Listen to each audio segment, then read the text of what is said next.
une femme pauvre avait besoin d'un siège de table pour son bébé. Elle s'est donc rendue au marché aux puces et en a acheté une. En rentrant chez elle, elle s'est aperçue que sa fille n'était pas à l'aise lorsqu'elle s'asseyait dedans parce qu'il y avait quelque chose d'épinglé sur le coussin. Cela s'est avéré être une note demandant de l'aide. Daisy Wood était une femme mariée de 29 ans. Elle et son mari Bob se sont rencontrés alors qu'il était dans des familles d'accueil, et depuis ils sont restés ensemble. Daisy travaillait comme serveuse dans un restaurant, mais lorsqu'elle est tombée enceinte de sa petite fille, Ina, elle a démissionné pour s'occuper d'elle à plein temps. Bob était un artiste en difficulté, qui vendait chaque jour ses peintures et ses sculptures dans une rue très fréquentée. Avec juste assez pour leurs dépenses quotidiennes, ils achetaient généralement les affaires de leur bébé au marché aux puces pour économiser de l'argent. Un jour, Daisy a demandé à Bob s'il pouvait acheter un siège de table à Ina. Elle allait avoir 6 mois et était presque prête à manger des aliments solides. En parcourant le marché, Daisy est tombée sur l'étal d'une femme qui vendait de magnifiques articles pour bébés bien entretenus. Elle vendait un siège de table rembourré à un prix abordable, et Daisy voulait l'acheter. « Bonjour, dit-elle à la vendeuse. J'aimerais l'acheter, s'il vous plaît. » « Ma fille va l'adorer. » La femme regarda Daisy et hocha la tête. Daisy se rendit compte que la femme avait pleuré, comme le montraient ses yeux rouges. « Vous allez bien ? demanda-t-elle. « Je vais bien. Prenez la chaise, s'il vous plaît. »« J'espère que votre fille l'aimera, » répondit doucement la femme en prenant l'argent des mains de Daisy. Daisy a pris la chaise avec enthousiasme et l'a emportée chez elle. Dès son arrivée, elle prit Ina et l'installa sur le siège.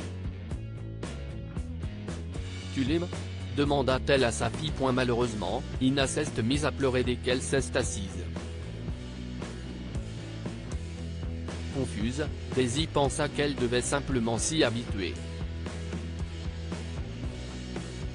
Elle a pris sa fille dans ses bras et l'a bercée d'avant en arrière avant de la reposer sur le siège. Mais le bébé a pleuré encore plus fort. Se dit Daisy. Je me demande ce qui te dérange là-dedans, ma chérie.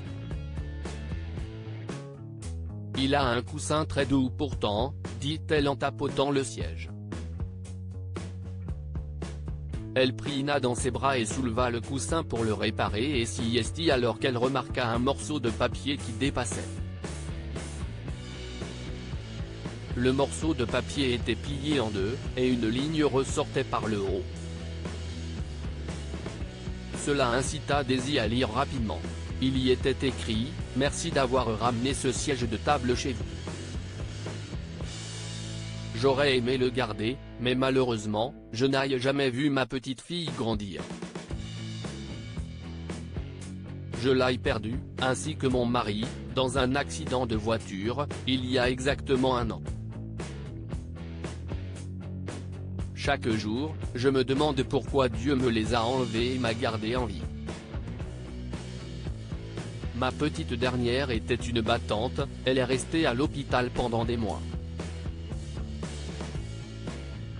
J'ai dépensé tout mon argent pour son traitement, mais rien n'y a fait.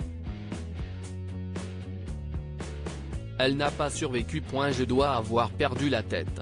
Je ne sais pas pourquoi je raconte mon histoire à un inconnu par le biais d'une note. Je suppose que si est ma façon d'appeler à l'aide, je me sens seul et écrire me réconforte. J'ai désespérément besoin d'aide. Je ne sais pas comment je peux continuer à vivre de cette façon. Cette siège m'est précieux car si est la dernière chose que mon défunt mari et moi avons acheté pour notre fille lorsqu'elle était encore en vie. Si vous avez lu jusqu'ici, prenez soin de votre fille. Je n'aille pas pu sauver la mienne. Surprise par le contenu du message, Daisy décide de retourner au marché aux puces le lendemain pour retrouver la femme qui le lui avait vendu. J'ai lu votre lettre, lui a dit Daisy dès qu'elles sont arrivées. Celle-ci est surprise, mais se contenta de sourire. Je suis désolé. Je suis sûr que vous avez été bouleversé par ce que vous avez lu.